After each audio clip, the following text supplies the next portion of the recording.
Hello, my friends. I am currently doing some exploring, and that is one of my favorite hobbies to do is to go find places and go visit them. But anyways, let's go ahead and get into this week's word, and that is apistos. Now, apistos is like our last week's word, which is pistas, except it has an A in front of it. And so let me give you an idea of what the A does.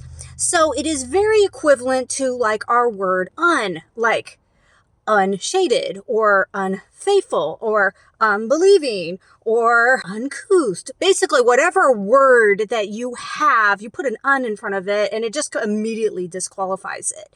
So pistos is our really broad word for faith. Our word belief, which is more head knowledge, and then our word faith, which leans into action, is all covered by this word. And then you put the word in front of it, so you will get Jesus saying, this apistas generation, this unbelieving generation. Or when someone said this line in Acts 26, verse 8, it says, why should any of you consider this incredible, not the good time, but just not credible, not pistos, that God can raise the dead? Why do you find this so woo? But it also was a name for unbelievers. Paul wrote, if you're married to a pistos, an unbeliever.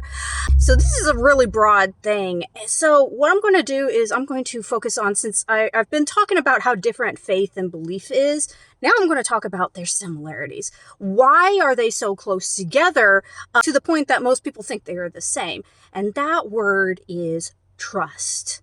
Because belief falls more under what you've been convinced of with knowledge. You have to deem that trustworthy before you put your confidence in that.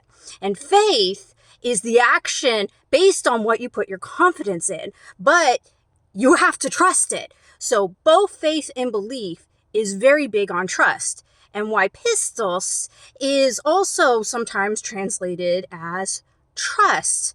So when you get apistos, you could easily say that this generation is an untrusting generation in God. I mean, they could believe in God, but they don't trust God. And the person who says, why don't you believe that Jesus could raise from the dead? Is like, why do you not find this trusting?